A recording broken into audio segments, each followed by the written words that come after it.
तो ठीक है, स्टार्ट कर रहे हैं। Everybody can hear my voice? आवाज आ रही है।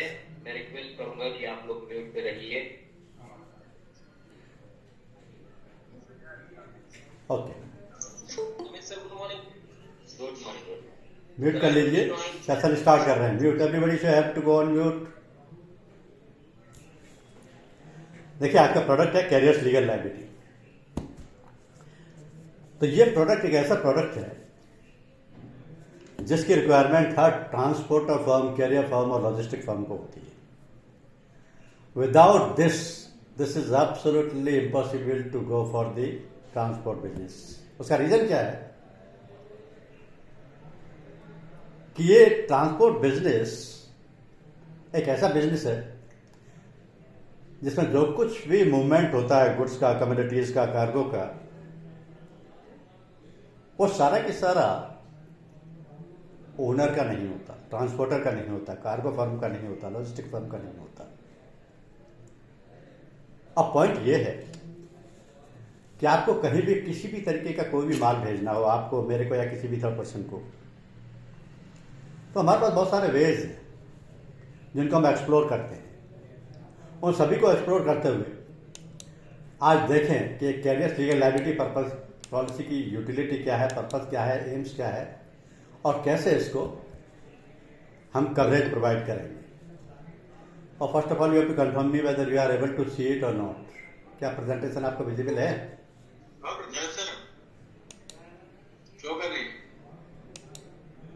प्रेजेंटेशन दिखाई दे रहा है?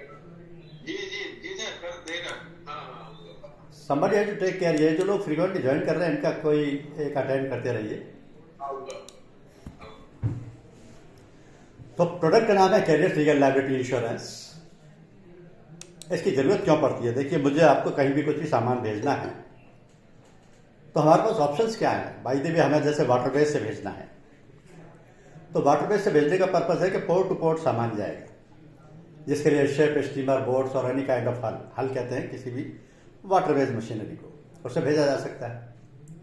अगर हमें एयर से रूट से भेजना है तो बाई एयरवेज भेजने के लिए एयर कार्गो कैरियर, हेलीकॉप्टर और any air device, may be even drone, तो ये सारे एयर डिवाइसेस भी कार्गो कैरी करने के पर्पज के लिए यूज किए जाते हैं।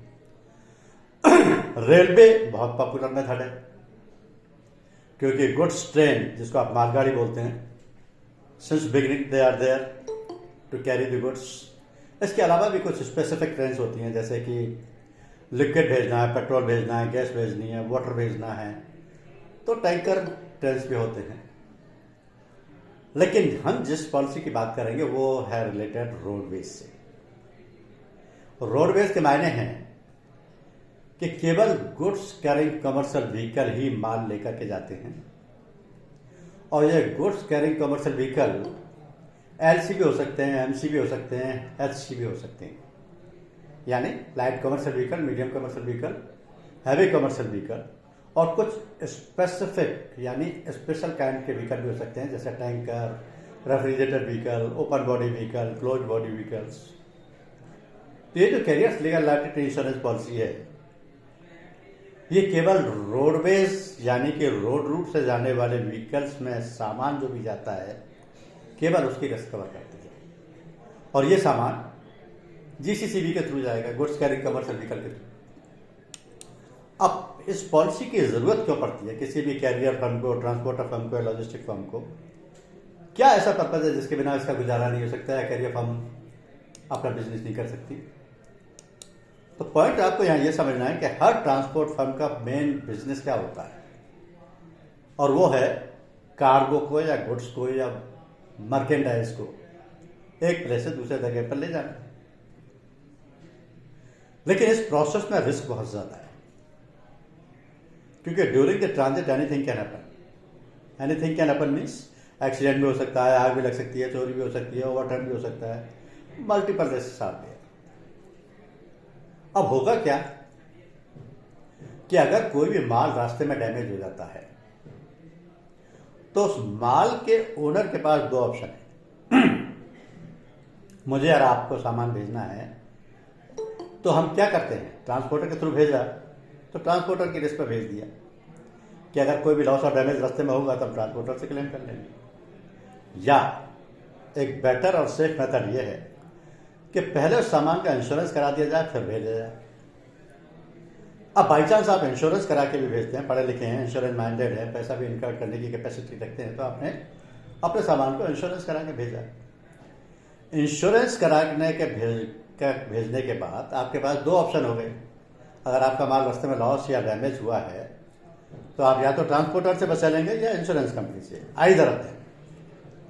तो आपकी ऑब्वियसली फर्स्ट प्रायोरिटी रहेगी कि आप इंश्योरेंस कंपनी से वसूलें।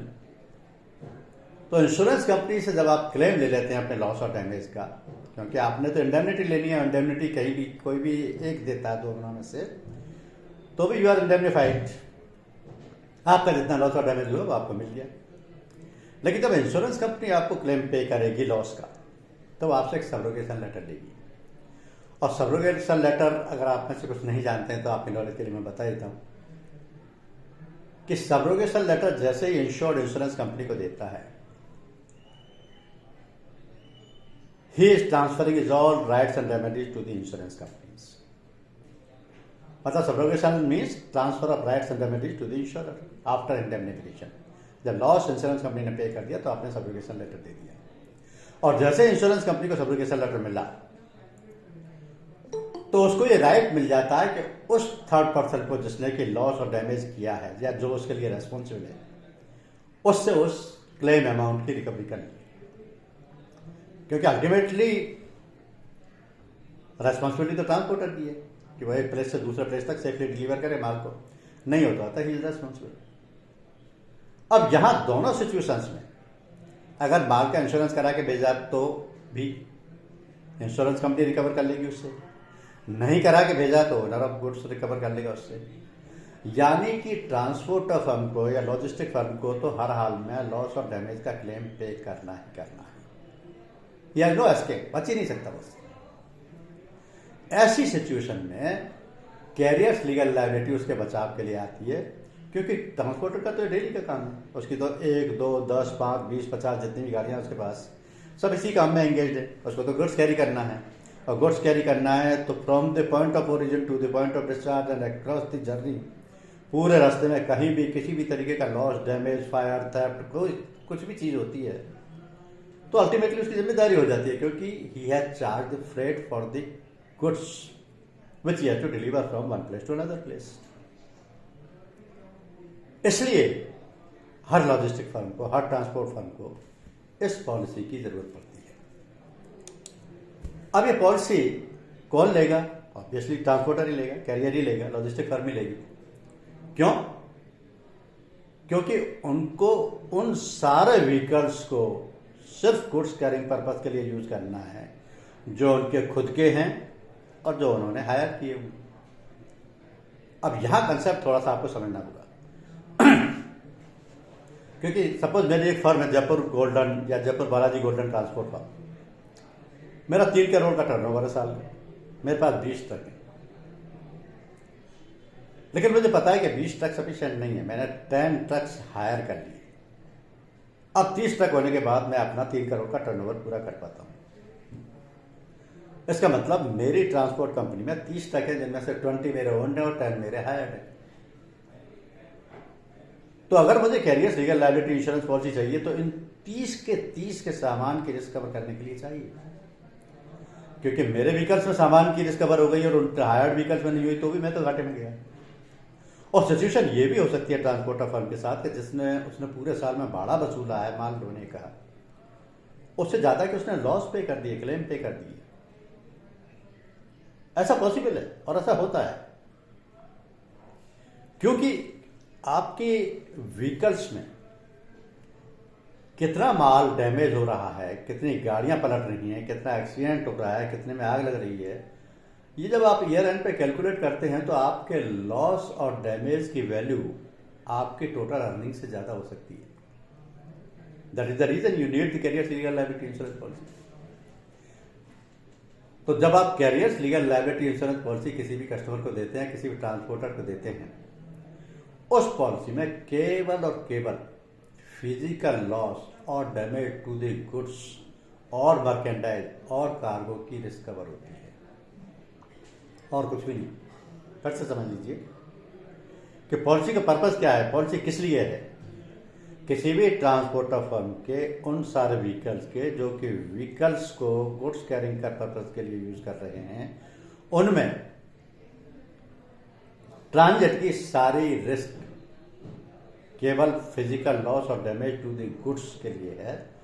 ये जहां कहीं भी जिस पॉइंट पर भी जैसे भी डैमेज हो रहा है उसकी रिस्क कवर है और इंश्योरेंस कंपनी उसका क्लेम पे करेगी। तो पॉलिसी का स्कोप क्या है, कवर क्या है, इसमें रिस्क कवरेज क्या है। पॉलिसी 3 मेन रिस्क कवर करती है, फायर, एक्सप्लोजन और एक्सीडेंट। क्योंकि जो व्हीकल माल लेकर के जा रहा है उसमें आग भी लग सकती है, एक्सप्लोजन भी हो सकता है, एक्सीडेंट भी हो सकता है। एक्सीडेंट इज मोस्ट कॉमन, लेकिन इनके अलावा एक और कारण जिससे सबसे ज्यादा लॉसेज होते हैं वो है नेग्लिजेंस। ये नेग्लिजेंस इंश्योर्ड यानी ट्रांसपोर्टर फर्म की हो सकती है, उसके एम्प्लॉयज की, उसके रिप्रेजेंटेटिव्स की, उसके सर्वेंट्स की हो सकती है। और सर्वेंट्स कौन होते हैं? Loaders and unloaders. तो उनकी नेग्लिजेंस से बहुत ज्यादा लॉस होता है, ये रिस्क भी कवर। लेकिन इसमें अगर व्हीकल का लॉस हुआ है, vehicle is damage by fire और एक्सप्लोजन और एक्सीडेंट, उसकी रिस्क कवर नहीं है। I repeat my sentence, the loss और damage to the vehicle which is carrying the goods is not covered under the carriers legal liability insurance policy. तो फिर coverage में क्या शामिल है? Fire, explosion, accident and negligence. और 2 risk और हम प्रोवाइड कर सकते हैं, वो क्या है? एडिशनल प्रीमियम पे करके, यानी कि एड ऑन कवर्स हैं, राइटर स्ट्राइक और टेरर। अब ये जो एड ऑन कवर्स होते हैं इनके बारे में आप जानते हैं कि ये वो रिस्क होती है जो कि इनबिल्ट कवरेज में शामिल नहीं होती। ये वो रिस्क होती है जो कि एक्स्ट्रा या एडिशनल है, और किसी भी एक्स्ट्रा या एडिशनल रिस्क को कवर करने के लिए एक्स्ट्रा या एडिशनल प्रीमियम पे करना पड़ता है। यह हमेशा ऑप्शनल होता है, कंपलसरी नहीं होता। और किसी भी कंपनी के पास किसी भी पॉलिसी के कितने भी एड ऑन कवर्स हो सकते हैं, सब्जेक्ट टू IRDA एक्ट। तो इस पॉलिसी में हमने 2 एड ऑन प्रोवाइड कर दिया आपको, राइटर स्ट्राइक एंड टेरर, जो कि एडिशनल प्रीमियम पर प्रोवाइड कराए जा सकते हैं। पॉलिसी के की कंसिडरेशन समझिए कि पॉलिसी केवल और केवल 1 साल के लिए, यानी कि 12 मंथ्स के लिए, इससे ज्यादा पीरियड के लिए नहीं दी जा सकती। It means the policy is renewable on the expire. Secondly, किसी ट्रांसपोर्ट फर्म को देनी है जो कि authorise to do the transport business है। लेकिन इस पॉलिसी की जो प्री कंडीशन है, जो मैंडेटरी कंडीशन है, वो ये है कि ट्रांसपोर्टर फर्म के पास जितने भी व्हीकल्स हैं जिनको भी वो गुड्स कैरिंग पर्पज के लिए यूज कर रहे हैं, वो सारे के सारे व्हीकल मोटर कॉम्प्रिहेंसिव पॉलिसी से इंश्योर्ड होने चाहिए। कॉम्प्रिहेंसिव या पैकेज पॉलिसी उसको बोलते हैं जिसमें कि third party, own damage risk और पर्सनल एक्सीडेंट रिस्क भी कवर होती है। फिर से सुन लीजिए, कंडीशन मैंडेटरी है कि मोटर व्हीकल जितने भी और ट्रांसपोर्टर फर्म के पास हैं जिनको भी एज ए GCC भी यूज किया जा रहा है, उन सबका कॉम्प्रिहेंसिव मोटर इंश्योरेंस जरूरी है। और ये कॉम्प्रिहेंसिव मोटर इंश्योरेंस कंटिन्यू रहना चाहिए throughout the carrier legal liability insurance period. अगर किसी व्हीकल की policy mid of the term expire हो गई है, नो इश्यू, उसको कंटिन्यूएशन में रिन्यू करा दीजिए। बट बाई चांस अनफॉर्चुनेटली अगर किसी ऐसे व्हीकल में लॉस और डैमेज हो गया गुड्स को, जिसकी की कॉम्प्रिहेंसिव पॉलिसी एक्सपायर हो चुकी है, और on the date of loss और डैमेज टू द गुड्स अगर वो मोटर पॉलिसी वैलिड नहीं पाई जाती है, तो insurance company carrier legal liability में कोई क्लेम पे नहीं करेगी। अब आपको समझ जाना चाहिए कि कंडीशन मैंडेटरी क्यों है। नेक्स्ट, सारे व्हीकल्स रोड वर्दी कंडीशन में होना चाहिए। अब ये रोड वर्दी कंडीशन वर्बली कहने से नहीं होती। गुड्स कैरिंग कमर्शियल व्हीकल्स की रोड वर्दी कंडीशन RTO से सर्टिफाइड होती है, जिसके लिए फिटनेस सर्टिफिकेट इश्यू होता है। It means every vehicle must have a road वर्दी कंडीशन यानी फिटनेस सर्टिफिकेट। एक अच्छी चीज यह है इस पॉलिसी में कि ट्रांसपोर्टर के पास 5 व्हीकल, 50 व्हीकल, 500 व्हीकल, जितने भी व्हीकल जिनको कि गुड्स कैरिंग पर्पज के लिए यूज किया जा रहा है, वो सारे के सारे व्हीकल एक single fleet carrier legal liability policy में इंश्योर्ड हो जाएंगे। और हर ट्रांसपोर्टर ये प्रेफर करेगा कि वो फ्लीट पॉलिसी ही ले जिसमें कि उसके जितने भी व्हीकल वो यूज कर रहा है सारे के सारे इंश्योर हो जाए। तो फ्लीट पॉलिसी नॉर्मली ट्रांसपोर्टर की फर्स्ट प्रायोरिटी होती है। दूसरा, ट्रांसपोर्टेशन के बिजनेस में कुछ डिफरेंट काइंड के डॉक्यूमेंट्स मेंटेन होते हैं, जैसे कौन सा व्हीकल कब किस डेट को कहाँ जा रहा है, ये उसकी लॉग बुक में एंट्री बताती है। तो ये लॉग बुक हर ट्रांसपोर्टर फर्म अपनी मैनेज करती है। दूसरा, किस व्हीकल में क्या माल जा रहा है, किस गोडाउन पे किस जगह पे उतरेगा, उसके लिए कंसाइनमेंट नोट बनाया जाता है जो कि has to be deliver to the another transporter, another logistic firm. तो वो कंसाइनमेंट नोट भी मेंटेन होता है। ये दोनों डॉक्यूमेंट इतने इंपॉर्टेंट हैं कि अगर कोई भी लॉस और डैमेज का क्लेम आता है तो ये उस वक्त मांगे जाते हैं और इनसे क्रॉस वेरिफिकेशन के बाद ही क्लेम सेटल होता है। लेकिन हर ट्रांसपोर्ट फर्म ये दोनों डॉक्यूमेंट मेंटेन करती है। Policy minimum premium 500 plus GST that is 18% applicable as on date पर ही इश्यू होगी, इससे कंपनी होगी। हालांकि नॉर्मली इसका प्रीमियम ज़्यादा आ जाता है तो ये इशू आता नहीं। अब आप फिर से समझ लीजिए की फीचर्स के 1 साल से ज़्यादा के लिए पॉलिसी नहीं दी जाएगी, because policy is renewable every year. Transport firm को दी जाएगी जो कि ट्रांसपोर्ट बिजनेस करने के लिए ऑथराइज्ड है। उसके पास जितने भी व्हीकल हैं जिनको वो एज जीसीसीबी गुड्स कैरिंग पर्पज के लिए यूज़ कर रहा है उन सब की पैकेज या कॉम्प्रिहेंसिव पॉलिसी होनी चाहिए। अगर एक्सपायर हो गई तो इन बिटवीन रिन्यू होनी चाहिए। उन सभी व्हीकल्स की फिटनेस सर्टिफिकेट होनी चाहिए। सारे के सारे व्हीकल फ्लीट पॉलिसी में कवर किए जा सकते हैं। वैसे ये इंश्योर की चॉइस है, अगर वो एक दो व्हीकल है और इंडिविजुअल पॉलिसी लेना चाहता है तो वो भी ले सकता है, लेकिन उसको खुद का बर्डन बढ़ जाएगा। इसलिए एडवाइजेबल ये है कि फ्लीट पॉलिसी ले। ट्रांसपोर्टर फर्म अपने लॉग बुक्स और कंसाइनमेंट नोट बुक्स मेंटेन करेगी और पॉलिसी का मिनिमम प्रीमियम 500 प्लस जीएसटी रहेगा।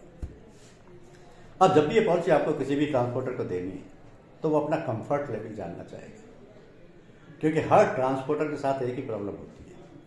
मान लिया मेरी Jaipur Balaji golden transport firm है, मेरा जयपुर से माल जा रहा है हैदराबाद या अहमदाबाद।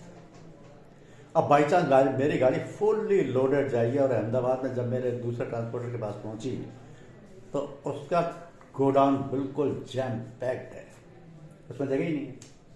अब मेरी गाड़ी सेफली पहुंच गई, पहले दिन गाड़ी खड़ी रही, दूसरे दिन गाड़ी खड़ी रही, तीसरे दिन गाड़ी खड़ी रही, गोडाउन में जगह ही नहीं है, मेरी गाड़ी अनलोड ही नहीं हो रही। उस सिचुएशन में मेरी गाड़ी में जितना भी माल रखा है अगर उसमें किसी भी तरीके का किसी भी कारण से कोई लॉस और डैमेज हो गया तो उसे कौन पे करेगा? इज वेरी इंपॉर्टेंट, क्योंकि उस सिचुएशन में डैमेज हो सकता है। बहुत सारे आइटम्स ऐसे होते हैं जिनकी की एज या टाइम लिमिट बहुत कम होती है,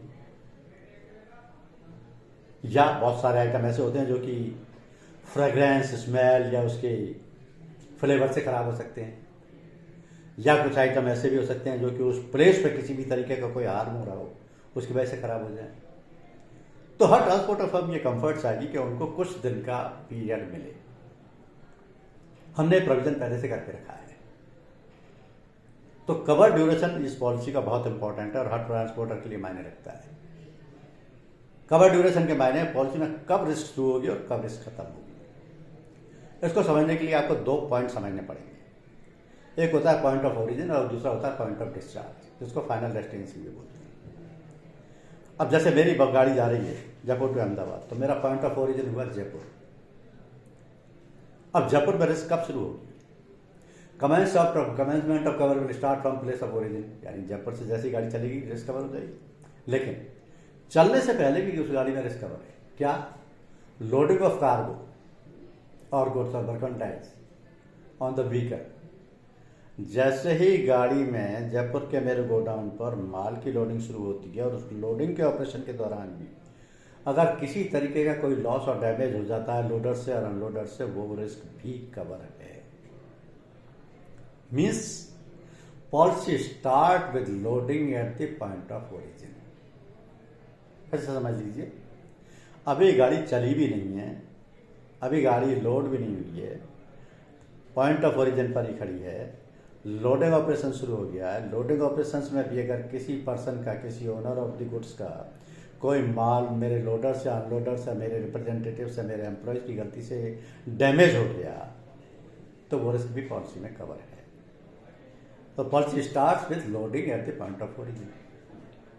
अब गाड़ी भर के चल दियो सारे जर्नी पीरियड में, जयपुर टू अहमदाबाद, कोई भी लॉस डैमेज किसी भी कारण से हुआ, fire, explosion, accident, over turning वगैरह से, तो वो रिस्क भी कवर है। और फिर वो सेफली अहमदाबाद पहुंच गया, पॉइंट ऑफ डिस्चार्ज पर पहुंच गया, वहां पर या तो गाड़ी अनलोड हो गई तो रिस्क खत्म हो गई, या पहले दिन खड़ी है रिस्क कवर्ड है, सेकेंड डे खड़ी है रिस्क कवर्ड है, थर्ड डे खड़ी है रिस्क कवर्ड है। इसका मतलब पॉलिसी एंड्स विद अनलोडिंग और expiry of 3 days which ever is earlier. या तो अनलोडिंग हो गई या एक्सपायरी ऑफ 3 days हो गए, पॉलिसी एक्सपायर हो गए। Means until the same is unloaded at the point of discharge और expiry of 3 days from the arrival date whichever is earlier. तो ये जो पॉलिसी का कवर ड्यूरेशन है, ये ट्रांसपोर्टर को बहुत कंफर्ट देता है। और आप इसको जब भी पॉलिसी किसी को भी दें, इसको हाईलाइट कर सकते हैं कि आपको हम 3 days एक्स्ट्रा प्रोवाइड करेंगे, जिसमें अगर आपकी गाड़ी किसी कारण से अनलोड नहीं हो पाती है तो हम उस पीरियड की भी रिस्क कवर करेंगे।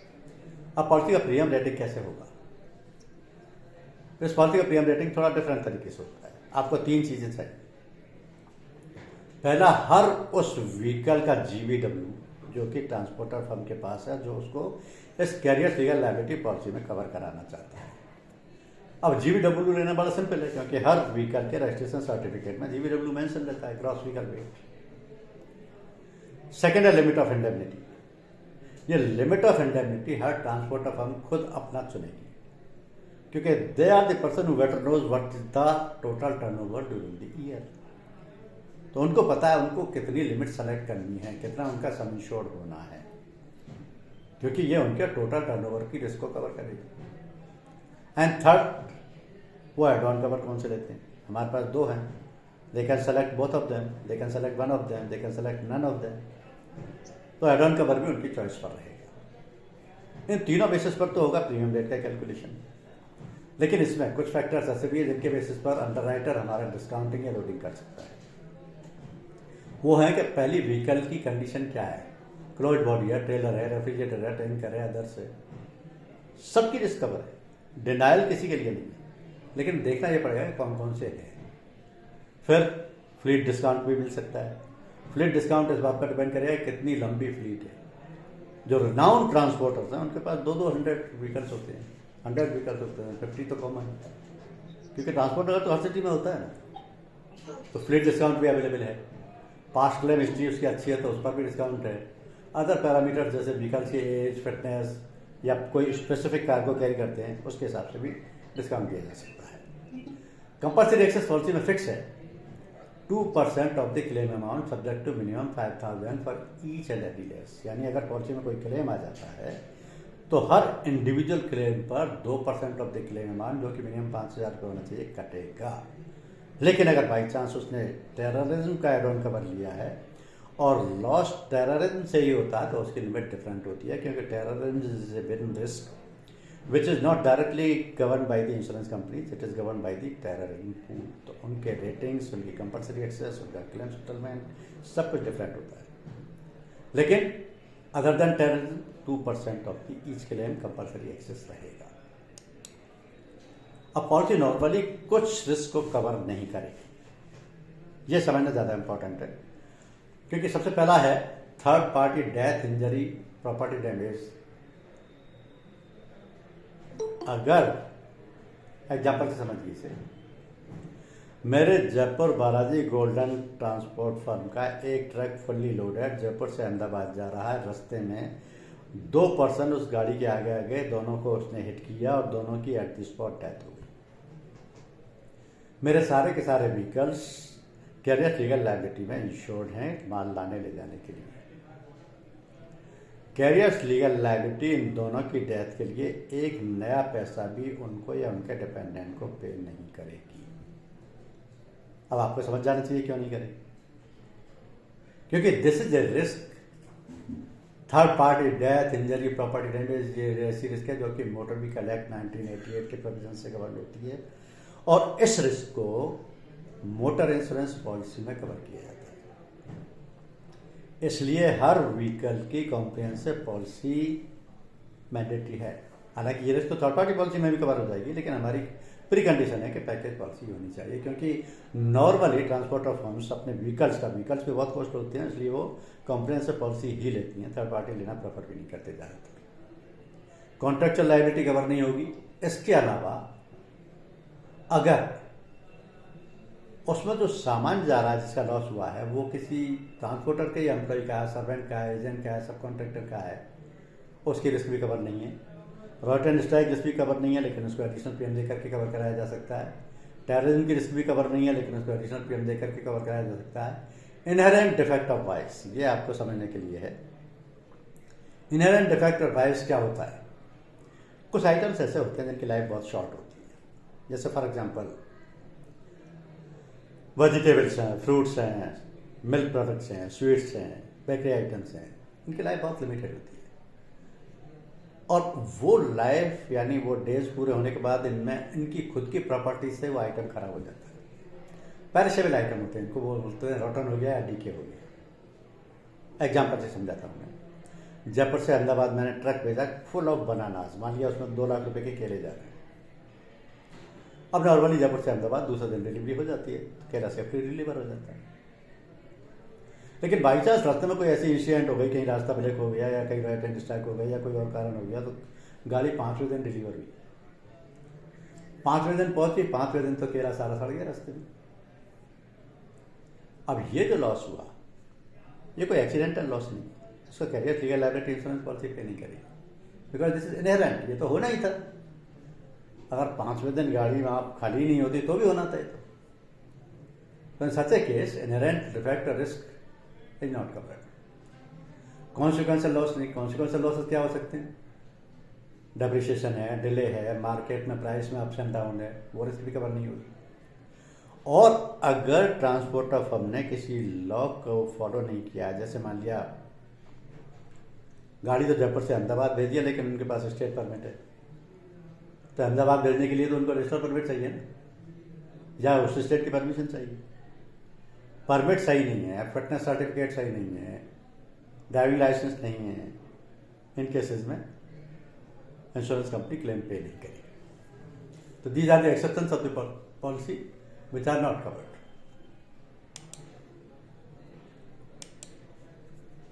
अब बाई चांस कोई लॉस हो जाता है ड्यूरिंग द ट्रांजिट या लोडिंग में, अनलोडिंग में, किसी भी तरीके से, तो उसका क्लेम सेटल होने के लिए पहली कंडीशन ये है कि उसका फिजिकल लॉस और डैमेज वेरीफाई होगा, इंस्पेक्शन होगा, फोटोग्राफ्स होंगे। तो उसके लिए इमीडिएट इंटीमेशन की जरूरत है। ट्रांसपोर्टर फर्म और the insured to immediately intimate the insurance company about the loss और डैमेज, क्योंकि the moment the insurance company will receive the information the surveyor will rush to the spot. जैसे insurance company के पास loss की information आती है, insurance company surveyor भेज देगी, उसका फिजिकल इंस्पेक्शन हो जाएगा, लॉस का कितना डैमेज हुआ है, कितना बाकी है, उसका साल्वेज वैल्यू क्या है, उसका लॉस का असेसमेंट क्या है, ये सब सर्वेयर ने डिसाइड करना है। उसकी रिपोर्ट के बेसिस पर ही क्लेम सेटलमेंट होगा। इसलिए immediate intimation is most important in such losses. अब जहां ऐसे लॉसेज आते हैं या क्लेम्स आते हैं, वहां कुछ स्पेसिफिक डॉक्यूमेंट्स भी होते हैं, क्योंकि उन डॉक्यूमेंट्स के बेसिस पर ही लॉस सेटल होगा। रिस्क तो केवल माल की कवर्ड है ना। अब वो माल की रिस्क को कवर करने के लिए जब कोई क्लेम आएगा तो उसमें पहले सबसे पहले तो उस व्हीकल की पैकेज पॉलिसी चेक होगी, फिर उस व्हीकल की रजिस्ट्रेशन सर्टिफिकेट चेक होगा जो कि आरटीए से इशू होता है, फिर उसका कोई एग्रीमेंट लेटर है, किसी भी स्पेसिफिक कंपनी का माल कैरी करने के लिए लिया जा रहा है तो एग्रीमेंट लेटर भी चेक होगा। और एक special document that is called certificate of registration which is issued by the carriage by road act 2007 by transport authorities, यानी कि इस एक्ट के तहत ट्रांसपोर्ट अथॉरिटीज इस सर्टिफिकेट ऑफ रजिस्ट्रेशन को इशू करती हैं, जिससे ये transport of firm transport business के लिए ऑथराइज होती है। आप इसको ऐसे समझें जैसे कोई भी इंश्योरेंस कंपनी इंश्योरेंस का बिजनेस कब कर सकती है, जब उसको IRDA लाइसेंस दे दे। तो ये इस तरीके का सर्टिफिकेट ऑफ रजिस्ट्रेशन है, लाइसेंस है ट्रांसपोर्ट डिपार्टमेंट का, जो कि under the carriage by road act issue किया जाता है, जिससे के तहत ट्रांसपोर्ट फर्म ऑथराइज होती है कि वो ट्रांसपोर्टेशन बिजनेस कर सकती है।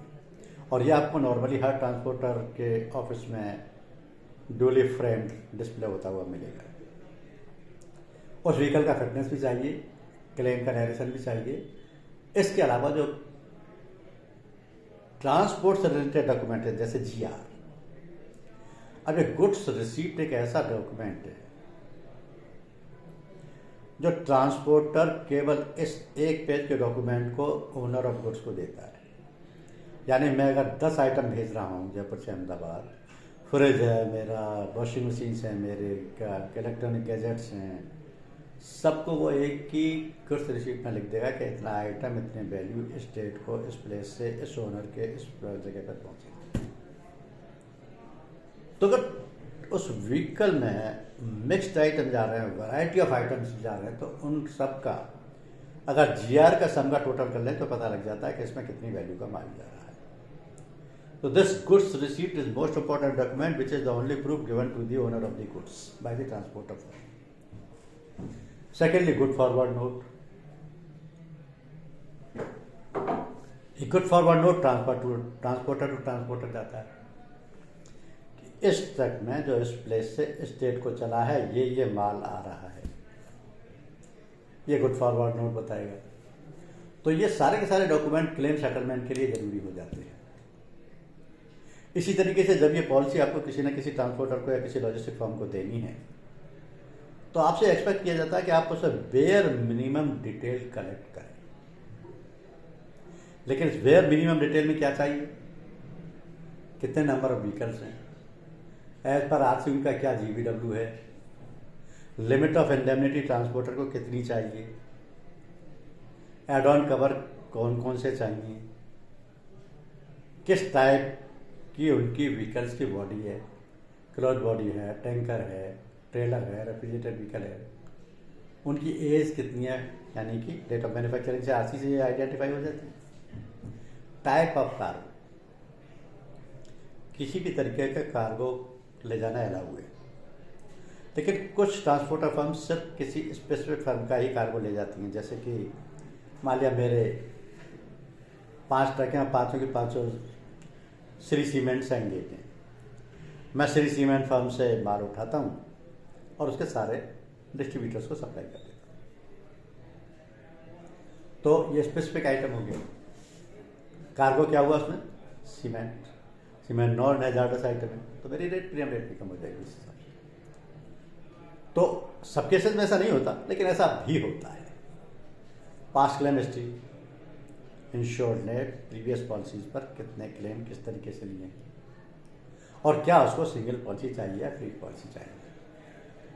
तो ये बेयर मिनिमम इंफॉर्मेशन है जो कि आपको सप्लाई करनी पड़ेगी, जिसके बेसिस पर अंडरराइटर कोड जनरेट करेगा और पॉलिसी की एक्सेप्टेंस और डिक्लाइन करना ये डिसीजन लिया जाएगा। अब पॉलिसी के जो सैलेंट फीचर्स हैं उनमें एक चीज़ समझिए कि नॉर्मली हम ये एडवाइस करते हैं फ्लीट पॉलिसी ले ट्रांसपोर्टर, और वो लेते भी नहीं, उनकी खुद की चॉइस भी यही होती है क्योंकि उसमें सारे विकल्प भी कवर हो जाते हैं जिनमें कि ओन और हायर्ड दोनों हो जाते हैं। मैंडेटरी पैकेज पॉलिसी होनी चाहिए। अब यहाँ जब मैंडेटरी पैकेज पॉलिसी है तो उसमें एक कंडीशन ये आ जाती है कि व्हीकल जो कि उसके ओन है ट्रांसपोर्टर फर्म की, उनकी तो वो पॉलिसी ले सकता है, लेकिन जो हायर्ड है उसमें तो उनका इंश्योरेबल इंटरेस्ट है ही नहीं, तो उस व्हीकल की तो पॉलिसी ले ही नहीं सकता। अगर आपके पास कोई कार है और उसको 3 साल से मैं चला रहा हूँ तो इसका मतलब ये तो नहीं होगा ना कि मेरे को इंश्योरेंस कंपनी मेरे नाम से पॉलिसी दे देगी, क्योंकि मेरा तो उसमें इंश्योरेबल इंटरेस्ट है ही नहीं।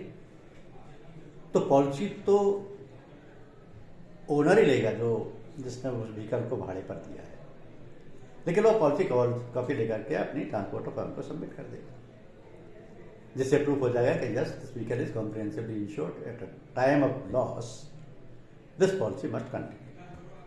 अदरवाइज वो पॉलिसी एक्सपायर हो गई होगी तो insurance company carriers legal liability policy में भी क्लेम नहीं देगी।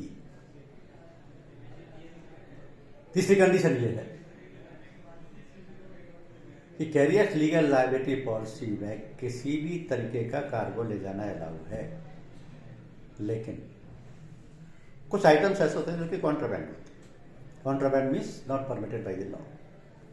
फॉर एग्जाम्पल ड्रग्स लिखकर कुछ है, some animals of specified species, तो जो कानूनी रूप से परमिटेड नहीं है उसको तो आप ले नहीं जा सकते। इसलिए उनको छोड़ करके किसी भी तरीके की सामान लाया नहीं जाया जा सकता है। फिर उन्हीं रोड ट्रांसपोर्ट कंपनीज को या लॉजिस्टिक फर्म को देना है जो कि ऑथराइज्ड है। लेकिन नॉर्मली वो आपसे एक सवाल पूछ सकते हैं कि कैरियर लीगल लायबिलिटी पॉलिसी हम क्यों लें जब मैरिज ट्रांजिट पॉलिसी है, क्योंकि मैरिज ट्रांजिट पॉलिसी भी रास्ते की सारी रिस्क कवर करती है। तो यहां आपको समझना होगा कि कैरियर लीगल लायबिलिटी पॉलिसी में तो लायबिलिटी की रिस्क कवर होती है और मैरिज की पॉलिसी में प्रॉपर्टी की रिस्क कवर होती है, गुड्स की रिस्क कवर होती है। तो कैरियर लीगल लायबिलिटी पॉलिसी है, उसमें जो लायबिलिटी है वो कैसे आई और मैरिज में वो क्यों नहीं? क्योंकि मैरिज पॉलिसी कौन लेता है? Owner of the goods. और यहां ट्रांसपोर्टर तो ओनर ऑफ द गुड्स है ही नहीं, he is only A custodian for a very short time. जिस डेट से उसने उस माल की डिलीवरी ली और जिस डेट को वो डिलीवर करना है तब तक के लिए वो उसका कस्टोडियन है। उसे तो ये भी नहीं पता कि उसकी प्राइस क्या है, उसकी ये भी नहीं पता कि इसकी रियल ओनर क्या है। जिसने भी उसको भेजा है माल, उसने जो डिटेल दी है उसके बेसिस पर उसने उसको लिया है। तो ये जो मैरिज पॉलिसी है ये बायर्स के लिए, सेलर्स के लिए, कंसाइनर्स के लिए, कंसाइनीज के लिए, ये उनके लिए सूटेबल है because they have the direct ownership, they have the insurable interest in it. लेकिन ट्रांसपोर्टर के लिए उसका तो इंश्योरेबल इंटरेस्ट उसमें है ही, इसलिए कैरियर लीगल लायबिलिटी पॉलिसी लेनी होती है। दूसरे जितने भी हायर्ड और चार्टर्ड व्हीकल्स हैं, उसके खुद के भी या किसी भी ऑथराइज्ड फर्म के भी, वो सब इसमें कवर हो जाएंगे। लेकिन ना तो मोटर पॉलिसी में और ना ही कैरियर्स लीगल लायबिलिटी पॉलिसी में अंडर इंश्योरेंस अब नहीं अप्लाई होगा। अब अंडर इंश्योरेंस एक ऐसा टर्म है जिसको आपको समझ लेना चाहिए, क्योंकि इंश्योरेंस में other than motor under insurance बहुत ज़्यादा एप्लीकेबल होता है, जो कि नॉर्मली फायर और मशीनरी इंश्योरेंस में होता है। अंडर इंश्योरेंस मोटर में इसलिए नहीं होता कि मोटर का जो सम इंश्योर्ड होता है वो आईडीवी बेसिस पर डिसाइड होता है। IDV means insured declare value. अब इंश्योर्ड डिक्लेयर वैल्यू में इंश्योर का कोई रोल नहीं होता, लेकिन क्योंकि मोटर टर्म में 5 साल की टेबल प्रोवाइडेड की गई है, तो टेबल के हिसाब से व्हीकल की वैल्यू हर साल डेप्रिशिएट होती चली जाती है। वही उसकी मार्केट वैल्यू है, वही उसका सम इंश्योर्ड है, वही का इंश्योरेंस कंपनी की लायबिलिटी है। लेकिन इसमें कमाल की चीज ये है कि even on the day one when you have purchased the vehicle, the policy can not be insured for the ex showroom price. आप ये डेली करते ही कि अगर अभी गाड़ी खरीदे तो भी आप उसका 5% डिडक्ट कर देते हैं। तो इसका मतलब आप उसकी इंश्योरेंस मार्केट वैल्यू पर कर रहे हैं, और मार्केट वैल्यू पर कर रहे हैं तो फिर अंडर इंश्योरेंस की एप्लीकेशन खत्म हो जाती है। और कैरियर्स लीगल लायबिलिटी में अंडर इंश्योरेंस इसलिए नहीं होता कि ट्रांसपोर्टर उसका माल का मालिक ही नहीं, उसे तो उसकी एक्चुअल परचेज वैल्यू भी नहीं पता है। तो अंडर इंश्योरेंस, ओवर इंश्योरेंस कुछ भी मटेरियल नहीं करता है। यहां मटेरियल करता है कि ट्रांसपोर्टर कितनी लिमिट ऑफ इंडेमनिटी ले या लिमिट ऑफ लायबिलिटी ले जो कि उसके पॉलिसी का सम इंश्योर्ड हो। और ये 2 चीजों पर टेस्ट होती है, और ये 2 चीजें क्या है? AOA एंड AOY, यानी एनी वन एक्सीडेंट और एनी वन ईयर। और ये दोनों ही चीजें ट्रांसपोर्टर को खुद को डिसाइड करें। आप अगर किसी ट्रांसपोर्टर फर्म को पॉलिसी दे रहे हैं तो उसका सम इंश्योर्ड आप डिसाइड नहीं करेंगे। आपको तो पता ही नहीं उसका टर्नओवर क्या है, आपको तो ये भी नहीं पता उसके किसी एक व्हीकल का एक्सीडेंट हो जाए तो उसमें कितनी वैल्यू का लॉस हो सकता है। तो और पॉलिसी में दोनों ही चीजें लिखी जाएंगी, एनी वन एक्सीडेंट लिमिट भी और एनी वन ईयर लिमिट भी। तो दोनों ही चीजें इंश्योर को खुद को सेलेक्ट करनी होगी। कैसे होंगी ये समझना बहुत इंपॉर्टेंट है, क्योंकि यही सम इंश्योर्ड है और यही इंश्योरेंस कंपनी की मैक्सिमम लायबिलिटी है। इससे ज्यादा इंश्योरेंस कंपनी ने क्लेम पे करना नहीं। तो ये जो सम इंश्योर्ड निकलेगा, ये कैसे निकलेगा मैं आपको एक एग्जांपल से समझाता हूँ, बड़ा सिंप्लीफाई करके। फॉर एग्जाम्पल मेरे पास जयपुर बालाजी गोल्डन फर्म, उसके पास 5 टैंकर हैं और 5 को मैंने 2 साल के लिए इंडियन ऑयल डिपो से एग्रीमेंट कर लिया कि हम आपका ऑयल, पेट्रोल, डीजल लेंगे और आपके डिस्ट्रीब्यूटर्स और फ्रेंचाइजीज को डिस्ट्रीब्यूट करेंगे ऑल इंडिया बेसिस पे। ठीक है, अब 5 टैंकर मेरे यही काम में एंगेज हो गए। अब मुझे इंश्योरेंस कराना है तो इंश्योरेंस के लिए AOA यानी एनुअल एक्सीडेंट लिमिट निकालनी, यानी कि एक बार में अगर मेरा टैंकर जा रहा है तो मैक्सिमम कितना लॉस हो सकता है, वो मेरी AOA होगी, एनुअल एक्सीडेंट लिमिट होगी। तो उसके लिए मुझे क्या चाहिए? मैंने आरसी से देखा कि इस टैंकर की मैक्सिमम कैरिंग कैपेसिटी कितनी है, पता लगा 5000 लीटर। चलो ओके, यानी ये टैंकर 5000 लीटर से ज़्यादा कैरी नहीं कर सकता, ये तो तय हो गया। अब मैक्सिमम, जैसे पेट्रोल है सबसे महंगा, अब पेट्रोल की रेट क्या है, मान लिया ऑन एन एवरेज 100 रुपीज। तो अगर ये मेरा फुल्ली लोडेड टैंकर ओवरटर्न हो जाए, जल जाए, आप एक्सीडेंट हो जाए, तो मेरा मैक्सिमम लॉस कितना हो सकता है? 5000 × 100 = 500। तो ये मेरी हो गई any one accident limit, simple तरीके। अब मुझे AOY चाहिए। एनी 1 ईयर की लिमिट निकालने के लिए मुझे क्या करना होगा? 5 टैंकर 5 लाख की लिमिट पर डे होगी, पर टैंकर होगी, इंटू 365, जो भी सब आएगा वो मेरा एनी 1 ईयर हो गया। और यही नॉर्मली उसका ट्रांसपोर्ट का टर्नओवर होता है, तो उसको अपना टर्नओवर पता होता है, 3 करोड़ है, 4 करोड़ है, 5 करोड़ है, 1 करोड़ है, 40-50 लाख भी हो सकता है, depends upon their expansion of the business. तो यहाँ वो एनी 1 ईयर लिमिट दे देंगे। इन दोनों सिचुएशंस में ही इंश्योरेंस कंपनी के लिए एक बैरियर मिल गया कि कोई एक एक्सीडेंट होता है तो इससे ज़्यादा कंपनसेशन पे करने की गुंजाइश ही नहीं है और पूरा साल में इससे ज़्यादा नहीं होगा, तो वही प्रीमियम का क्राइटेरिया हो जाता है। अब इसमें देखने की चीज़ ये है कि ये सम इंश्योर्ड खुद ट्रांसपोर्टर फर्म को या लॉजिस्टिक फर्म को या कैरियर फर्म को खुद ही डिसाइड करना चाहिए। अब इस सम इंश्योर्ड पर जो भी निकलेगा उसी पर प्रीमियम रेट अप्लाई होगी। जैसे मान लिया 1% प्रीमियम रेट है, अब वो इसमें किस केस में, क्योंकि ये इसमें क्या है, highly hazardous item, petrol, diesel, oil, ये तो हाईली इनफ्लेमेबल आइटम, तो 1% की रेट लग गई।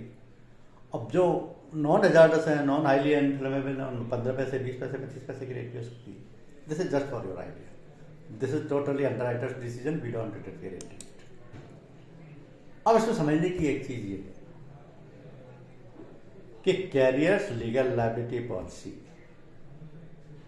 पब्लिक लायबिलिटी इंश्योरेंस एक्ट 1991 के तहत मैंडेटरी नहीं है, यानी कि लॉ ये नहीं कहता कि हर ट्रांसपोर्टर को ये पॉलिसी लेनी है, लेकिन कंडीशन ये है कि बिना इस पॉलिसी के लिए ट्रांसपोर्टर फर्म का बिजनेस हो भी नहीं सकता, इसलिए उनको ये पॉलिसी लेनी होती है।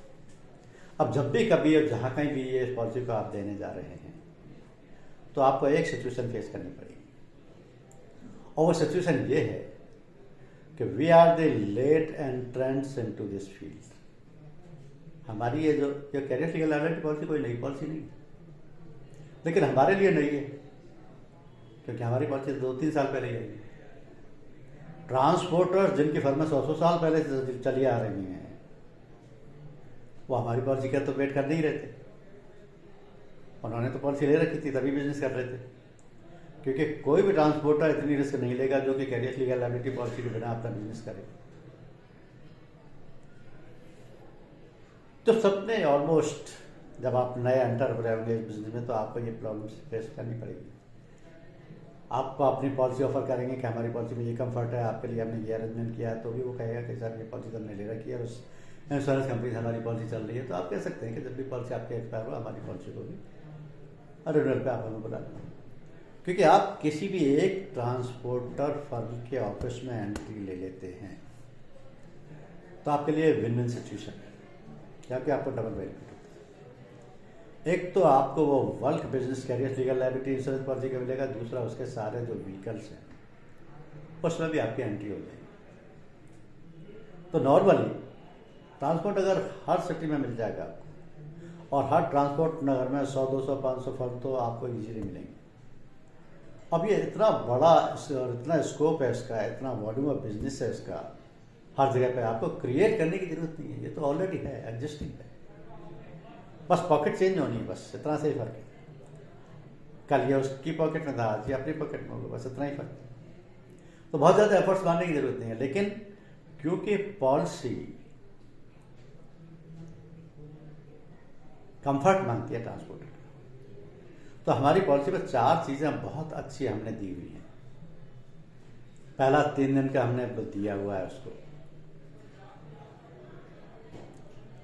कि अगर गुड्स अनलोड नहीं होता है तो भी आपके 3 दिन का हम रिस्क कवर करेंगे। हालांकि और ने भी दे रखा होगा, मैं ये नहीं कहता, लेकिन कितने दिन का है मैं नहीं मानता। ये फीचर आप हाईलाइट कर सकते हैं किसी भी ट्रांसपोर्टर को। फ्लीट पॉलिसी है, उनके सारे व्हीकल एक ही पॉलिसी में कवर्ड हो सकते हैं। दूसरा फीचर ये दे सकते हैं आप, हालांकि और भी कंपनियां देती हैं इसको, लेकिन फ्लीट पॉलिसी ही एडवाइजेबल होती है किसी भी ट्रांसपोर्टर फर्म के लिए। और तीसरे, उनके ओन्ड व्हीकल और हायर्ड व्हीकल, सारे के सारे व्हीकल इसे एक ही पॉलिसी में कवर हो जाएंगे। बस कंडीशन ये है कि सारे के सारे व्हीकल्स की motor policy, package policy continuation में वैलिड रहनी चाहिए, क्योंकि किसी भी सूरत में ट्रांसपोर्टर को कैरियर्स लीगल लायबिलिटी के तहत व्हीकल का लॉस और डैमेज इस पॉलिसी में पे नहीं होगा। व्हीकल में कोई भी लॉस और डैमेज हो गया, that is payable only under the comprehensive policy which is already there with the transporter firm. ये पॉलिसी केवल और केवल कार्गो, कमोडिटीज, गुड्स की रिस्क कवर करेगी। और ये गुड्स की रिस्क इसलिए कवर है क्योंकि एक लायबिलिटी है, वाइकेरियस लायबिलिटी है। ये लायबिलिटी इसलिए है कि वो जो गुड्स है वो उसका ट्रांसपोर्टर फर्म का है ही नहीं, they are not the owner. मेरा है, आपका है, थर्ड पर्सन का है, पब्लिक का है। और उसमें एक सबसे ज्यादा जो क्रिटिकल सिचुएशन आती है वो ये आती है कि मिक्स्ड गुड्स कैरी किया जाता है। कपड़ा भी जा रहा है, बुक्स भी जा रही हैं, खाने का सामान भी जा रहा है, फर्नीचर भी जा रहा है, हर तरीके का सामान एक साथ जाता है। मसाले भी जा रहे हैं, बोरियां भी भरी हुई हैं, चीनी भी जा रही है, ऑयल भी जा रहा है। तो क्योंकि मिक्स्ड गुड्स जा रहा होता है ट्रांसपोर्टेशन में, तो पॉसिबिलिटी ऑफ लॉस और डैमेज वहां बढ़ जाती है जहां पर कि व्हीकल फुल्ली लोडेड ना हो। जो भी जरा सा भी ट्रांसपोर्ट का बिजनेस समझते हैं वो इस बात को जानते होंगे कि नॉर्मली ट्रांसपोर्टर कभी भी व्हीकल को जब तक कि वो फुल्ली लोडेड नहीं हो जाए वो नहीं देते। उसके पीछे रीजन क्या है कि अगर गाड़ी खाली होगी तो जो भी उसमें सामान जा रहा है वो सामान आपस में टकरा के डैमेज हो जाएगा। और ये जो डैमेज हुआ ट्रांसपोर्टर की रिस्क आ जाएगा, उसको तो पे करना पड़ेगा, क्योंकि इंश्योरेंस कंपनी इस को पे नहीं करेगी। ये किस कारण से हो रहा है? एक्सीडेंटल लॉस है नहीं, किसी की नेग्लिजेंस है नहीं। तो वहां ये लायबिलिटी आ जाती है कि ट्रांसपोर्टर अपनी हर गाड़ी को फुल्ली लोडेड करके बेचते हैं। आइटम कुछ भी हो, कोई भी मिक्स आइटम हो, बस उनको ध्यान यही रखना होता है कि कॉन्ट्राबैंड आइटम ना हो। कॉन्ट्राबैंड भी वहां जा सकता है जहां पर उन्होंने उस पर्पज के लिए स्पेसिफिक लाइसेंस या ऑथराइजेशन ले रखा। फॉर एग्जाम्पल कुछ ड्रग्स हैं, अब जाएंगे तो ड्रग्स भी ट्रांसपोर्टर के थ्रू जाएंगे, तो लिकर भी ट्रांसपोर्टर के थ्रू जाएंगे, तो एनिमल्स भी ट्रांसपोर्टर के थ्रू।